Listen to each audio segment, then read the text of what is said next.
오늘 말씀의 제목은 성찬식의 은혜, 성찬에 대한 전반적인 내용들을 살펴보면서 은혜를 받으려고 합니다.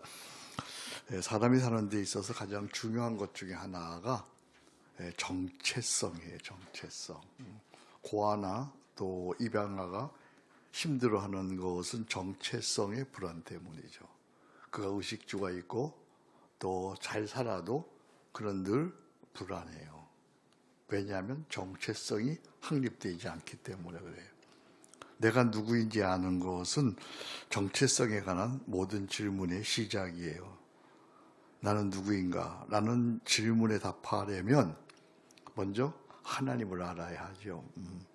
하나님을 아는 것과 나를 아는 것은 하나예요. 하나님을 아는 것과 나를 아는 것은 연결되어 있어요.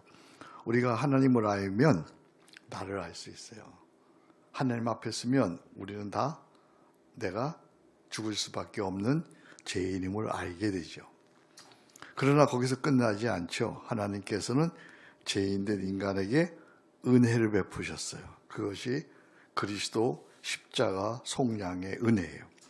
죄인 누구든지 예수께 나아가 나의 모든 죄를 위하여 십자가에 죽으셨다는 그 사실을 믿으면 오직 믿음으로 우리는 의롭다함을 받고 하나님 자녀가 되는 거죠. 그래서 기독교인은 내가 누구냐라고 물으면 그 질문에 이렇게 대답하죠. 여러분 대답해 보세요. 기독교인이라면 내가 누구냐 이렇게 물으면 반드시 하는 질문이 나는 하나님의 자녀다 이렇게 대답하죠. 아멘입니까? 아멘. 그건 예수 십자가 속량을 믿고 죄사함을 받고 의롭다함을 얻은 하나님의 자녀만이 할 수 있는 대답이에요. 오직 믿음으로 이신칭의로 인해서 우리가 그런 정체성, 하나님 앞에서 정체성을 우리가 발견하게 된 거죠. 나는 하나님의 자녀입니다. 만약에 이 고백을 하지 못한다면 그는 아직 하나님의 자녀가 아니죠. 하나님의 자녀는 세 가지 특권을 갖고 있어요.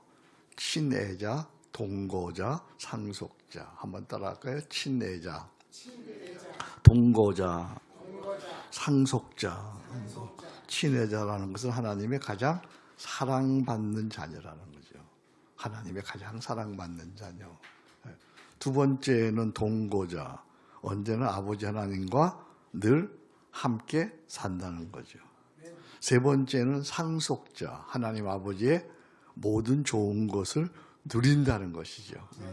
그러니까 하나님 자녀니 세 가지 특권이 있어요. 친애자요, 동거자요, 상속자예요.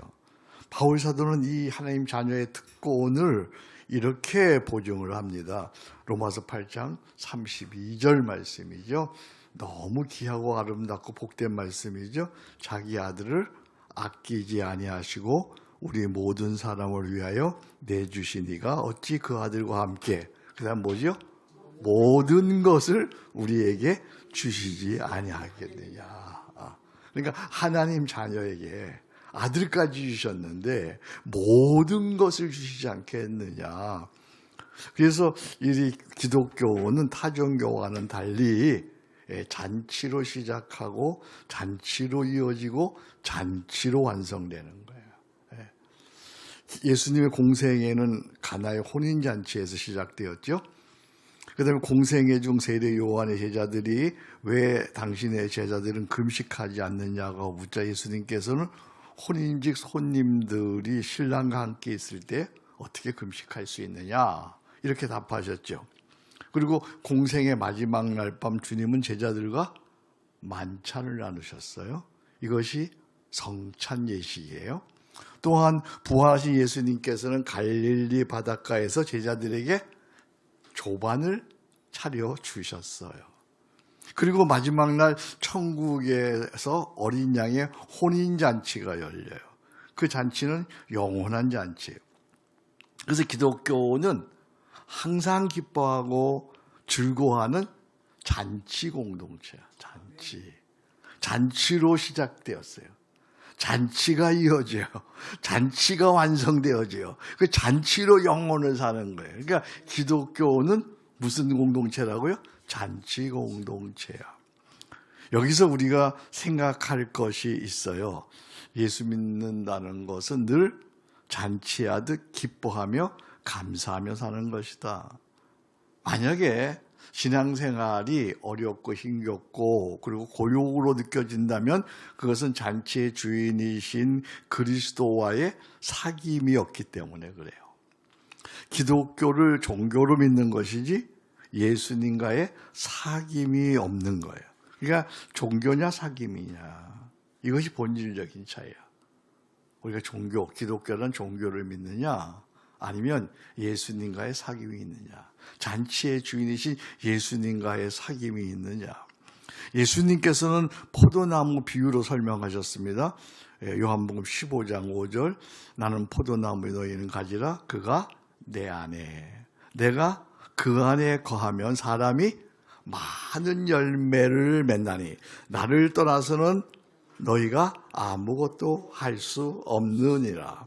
내가 이것을 너희에게 이루면 내 기쁨이 너희 안에 있어 너희 기쁨을 충만하게 하려 함이라.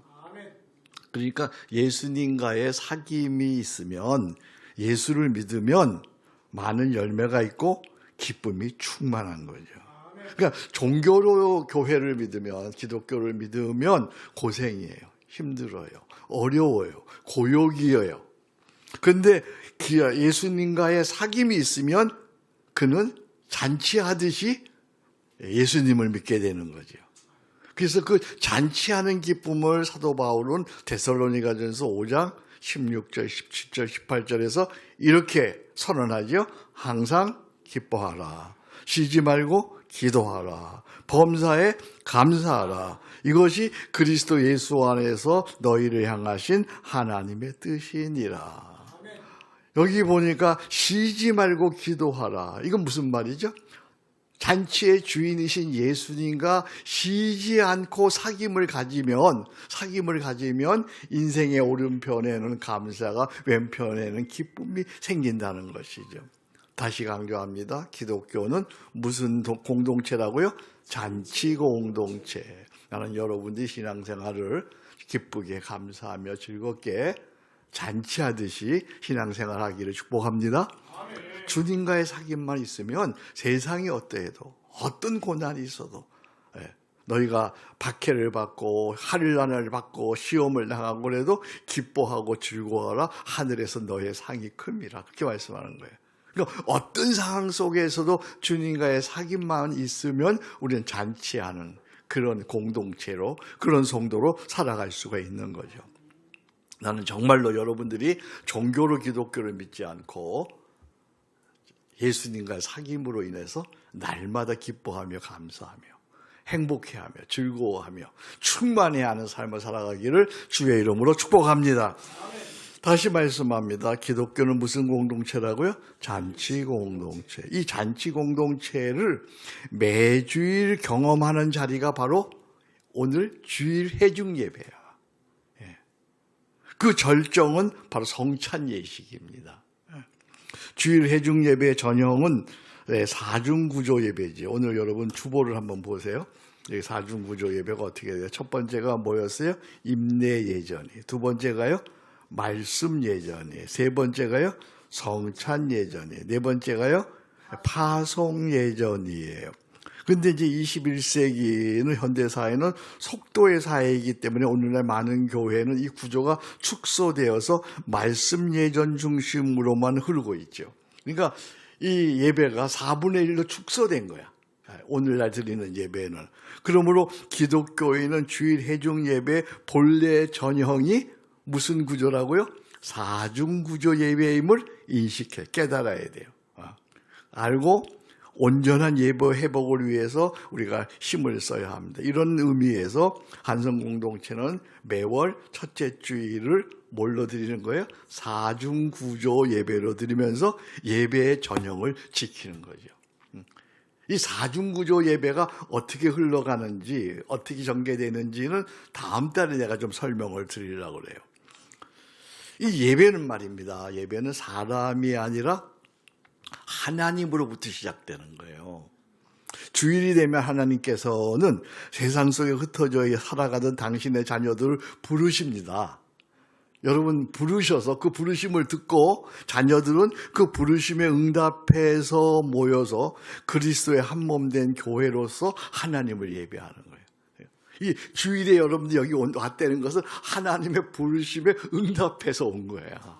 그냥 온 게 아니에요. 그러니까 이 예배는 그래서 사람이 아니라 하나님으로부터 시작됩니다. 이것이 바로 주일의 해중 예배입니다. 주일 해중 예배는 그리스도의 몸으로 하나 되어 함께 기뻐하고 감사하는 무슨 공동체라고요? 잔치 공동체의 현장이 되는 거죠. 예배는 임내 예전으로 시작합니다. 말씀 예전과 성례 예전을 거쳐서 이제 세상 속으로 파송하는 파송 예전으로 완성됩니다. 이 잔치 공동체의 절정은 뭘까요? 성찬 예전이에요. 이 성찬 예전은 잔치의 공동체의 주인이신 그리스도와의 사귐을, 중요한 얘기예요. 사귐을 실제로 경험하는 예식이에요. 그러니까 그리스도를 오늘 예배드리면서 성찬 예식을 통해서 실제로 경험하는 거예요. 오감으로 우리의 눈과 우리의 느낌과 우리의 모든 것들이 다 동원되어서 살아계신 하나님을 경험하는 그런 예배가 바로 성찬 예식입니다. 먼저 성찬식의 역사적 의미를 우리가 한번 살펴보려고 합니다. 여러분 교환을 보시면서 따라오면 좋겠네요. 첫째는 성찬은 유월절 어린 양의 완성으로 구원의 새 언약입니다. 이스라엘이 출애굽할 때 10번째 재앙으로 애굽의 모든 장자가 죽임을 당했습니다. 그 밤에 흠없는 어린 양을 잡아 그 피를 문설주에 바른 집은 심판이 넘어갔죠. 그래서 이걸 우리는 뭐라 그러죠? 패스오버, 유월절이라 그러죠. 그날 이스라엘은 어린 양의 피로서 구원을 받았어요. 신약이 이르러 하나님께서는 세상에 죽음의 심판을 넘어가게 하실 참 어린 양을 보내셨어요. 그분이 누구시죠? 예수 그리스도이십니다. 예수께서 십자가에서 송양의 피를 흘리셨기에 누구든지 예수를 그리스도로 믿는 자는 구원을 얻는 줄로 믿습니다. 그래서 요한은 이렇게 말씀합니다. 보라, 세상 죄를 지고 가는 하나님의 어린 양이로다. 그래서 예수님은 의도적으로 유월절에 맞추어 성찬을 제정하셨어요. 성찬은 곧 새 유월절, 구원의 새 언약입니다. 그래서 주님은 오늘 말씀, 아까 암송한 말씀 중에 이 26장 28절, 이것은 제사함을 얻게 하려고 많은 사람을 위하여 흘리는 바 나의 피, 곧 언약의 피니라. 두 번째로 성찬은 주님이 친히 행하시고 명하신 거룩한 예식입니다. 성찬은 누구나 아무나 참여할 수 있는 자리가 아니에요. 예수를 그리스도로 믿고 세례를 받아 의롭다 하심을 얻은 자녀만이 참여하는 거룩한 자리죠. 십자가 피로 제사함을 받고 회개한 청결한 양심으로 참여해야 되는 거죠. 그렇지 않으면 가룟 유다처럼 죄를 먹고 마시는 결과가 됩니다. 그러므로 성찬은 죄를 자백하고 회개한 후에 참여해야 하는 것이죠. 이것을 고린도전서 11장에 보면 이렇게 말하죠. 그러므로 누구든지 주의 떡이나 잔을 합당하지 않게 먹고 마시는 자는 주의 몸과 피에 대하여 죄를 짓는 것이니라.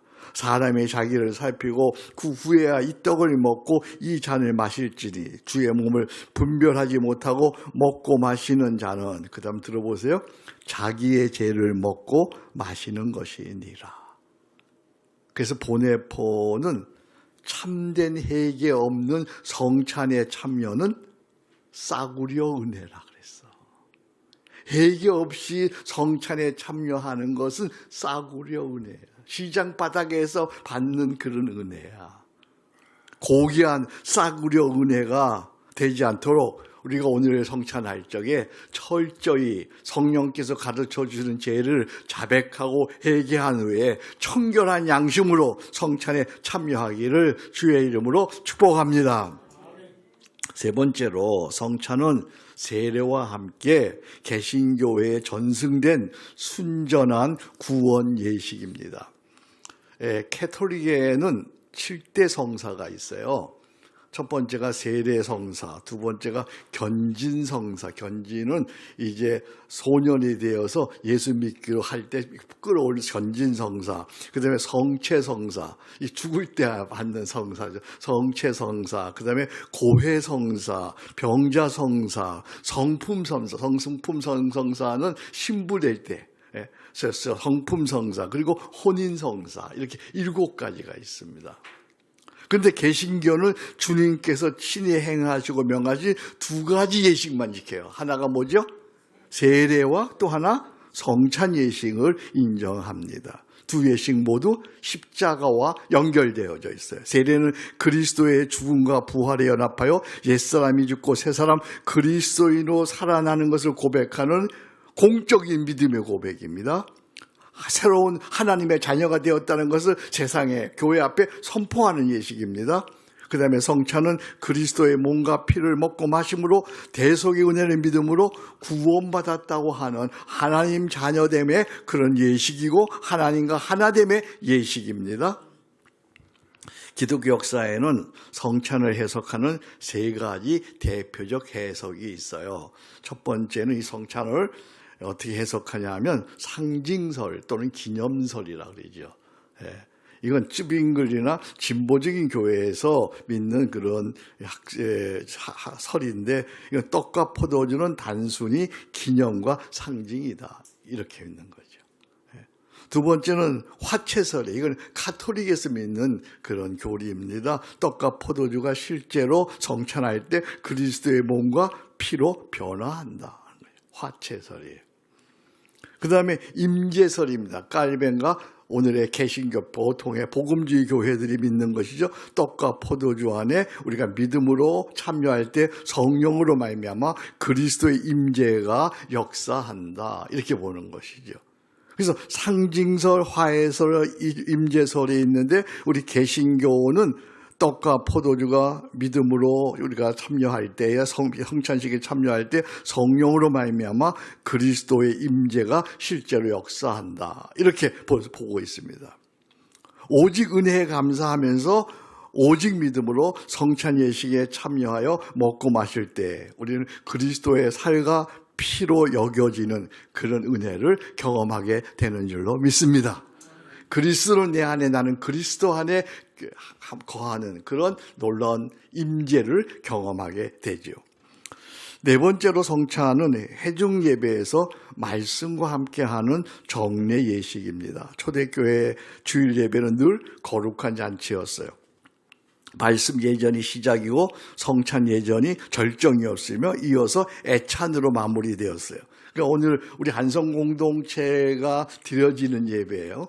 맨 처음에 임례하고 그 다음에 말씀 예전, 성찬 예전, 그리고 파송 예전, 그리고 애찬으로 이어지는. 그래서 우리가 한 주님, 한 교회, 한 형제 자매가 되어서 하나님 나라 잔치를 지금 이 땅에서 경험하는 것이죠. 이것이 루터, 카이빙, 웨슬레로 이어지는 개신교 전통이에요. 그러나 미국을 거쳐서 한국에 들어오면서 부흥예식, 약식 예배가 되어서 한국교회는 성찬을 1년에 한 2차례 또는 3차례 정도만 하는 행사로 전락하고 말았죠. 그래서 정말 좋은 예배는 매주 성찬을 하는 거야, 매주. 그런데 이 시대가 너무 속도의 시대가 되었기 때문에 매주 성찬하기가 어려워서 그래도 최소 양보해서 한 달에 한 번은 4중구조의 성찬 예배를 드리자. 여러분 그렇게 할 수 있죠? 이거 교인들에게 이 사실을 알려줘야 돼요. 사실을. 그래서 예배를 자꾸만 축소하면 안 돼요. 일주일에 해중 예배 한번 드리면서 우리가 4중구조로 성찬 예배를 포함해서 이렇게 드릴 때에 하나님이 기뻐하시는 예배의 전형이 되어질 줄로 믿습니다. 그런 의미에서 새생명교회도 한 달에 한 번씩 이렇게 성찬 예배를 드려서 얼마나 감사한지 몰라요. 이 예배에 함께 참여하는 우리 패스 브레이크 교회들도 성도들을 잘 설득하고 성도들을 잘 교육시켜서 최소한 한 달에 한 번은 성찬 예배가 있는 그런 예배로 드리기를 주의 이름으로 축복합니다. 다섯 번째, 이 성찬은 하나님 나라를 경험하는 동시에 선교적 의미가 있어요. 성찬 예식은 초신자와 믿지 않는 자들에게는 깊은 신비감을 줘요. 저게 뭐지? 깊은 신비감을 줍니다. 곧 그리스도의 교회에 복음을 전하는 강력한 선교 메시지가 되죠. 그래서 사도 바울은 고린도전서 11장 26절에서 이렇게 말씀하십니다. 너희가 이 떡을 먹으며 이 잔을 마실 때마다 주의 죽으심을 그가 오실 때까지 뭐 하는 것이니라? 전하는 것이니라. 이 성찬 예식 자체가 복음을 전하는 일이에요. 믿지 않는 자들과 함께 예배를 드리면서 그들에게 궁금증을 불러일으키고 신비감을 주어서 그들로 하여금 질문할 때 우리가 복음을 제시할 수 있고, 그리고 실제 이 성찬 예식에서 그리스도가 선포되고 그리스도를 경험하기 때문에 놀라운 선교적 의미가 있는 것이죠. 이런 역사적 의미를 볼 적에 한국교회가 해중 예배에서 무엇보다 성찬 예식을 회복해야 합니다. 성찬 예식이 회복될 때 십자가 구원의 은혜와 함께 하나님과 그리스도와 하나 된 신비, 그리고 동고, 동행의 은혜를 누리게 되고 또 온전하고 성숙한 하나님의 자녀가 되는 줄로 믿습니다. 자, 이제 실제적으로 우리가 성찬 예식에 믿음으로 참여할 때 하나님께서 주시는 구원의 신비한 네 가지 은혜가 있죠. 우리가 성찬 예식을 드릴 때마다 제가 선포했던 그런 말씀인데, 첫 번째는 십자가 구원의 은혜를 경험하는 예식입니다. 성찬의 떡과 잔을 받을 때 성령의 역사로 우리는 떡은 찢기신 그리스도의 몸으로, 잔은 흘리신 그리스도의 피로 믿습니다. 이를 통해서 제사함과 의롭다 하심, 하나님 자녀되며 확신을 새롭게 하는 그런 은혜가 있죠. 성찬 예식을 통해서 십자가 구원의 은혜에 우리는 더욱 감격하게 되고 감사하게 되죠. 오늘 그런 은혜가 있기를 축복합니다. 십자가 구원의 은혜에 더 깊이 감사하고 더 감격하고 그 은혜에 눈물 흘리고 그 은혜에 감격해서 몸을 드리는 그런 은혜의 성찬 예식이죠. 두 번째는 이거 정말 놀라운 신비한 구원의 은혜죠. 그리스도와 신비한 연합입니다. 그리스도의 살과 피를 먹고 마심으로 주님은 이제 내 안에 거하십니다. 나는 주님 안에 거하는 연합을 경험하게 되죠. 이제는 내가 사는 것이 아니라 내 안에 누가 사시는 거예요? 그리스도가 사시는 거예요. 그래서 그리스도와 함께 우리는 이제 세상에 가서 함께 살아가는 것이죠. 무엇이든지 기도로 살고 무엇이든지 감사로 살고 무엇이든지 십자가 사랑으로 삶으로 주님과 동행하게 되는 거죠. 신비한 연합이야. 주님이 내 안에, 나는 주님 안에. 오늘 성찬 예식을 통해서 주님이 내 안에 거하는, 나는 주님 안에 거하는 신비한 합의를 경험하기를 주의 이름으로 축복합니다. 세 번째는 그리스도와 교회와 한몸됨입니다. 그리스도와 하나 되었는데 이제는 교회와 하나됨입니다. 같은 떡과 잔에 참여함으로 우리는 한 피 받아 한 몸 이룬 한 가족, 한 교회가 된 거죠. 이제는 외인이 아닙니다. 나그네가 아닙니다. 하나님의 가족이 되었습니다. 하나님의 권속이 되었습니다. 우리는 이제 그리스도의 교회와 이 땅에 하나님 나라를 세우는데 이제 여러분 아멘 하셔야 되는데 동심합니다. 동고합니다. 동역합니다. 네 교회 내 교회가 없는 거야. 이제는 한국 교회를 위해서 우리는 한 마음을 갖습니다. 함께 고생합니다. 함께 동역합니다. 크고 작은 교회가 없는 거야. 그리스도 안에서 한 피 받아 한 몸 된 교회. 할렐루야. 그게 한성 공동체야. 그 일을 우리가 앞장서서 하는 거죠. 이게 어디서 경험되느냐? 성찬 예식을 통해서 경험되는 거예요. 네 번째는 천국 잔치의 소망입니다. 성찬은 장차 이루어질 어린 양의 혼인 잔치를 바라보게 하지요. 그래서 예수님께서도 오늘 마태복음 26장 29절에서 내 아버지의 나라에서 새 것으로 함께 마시는 날을 약속하셨어요.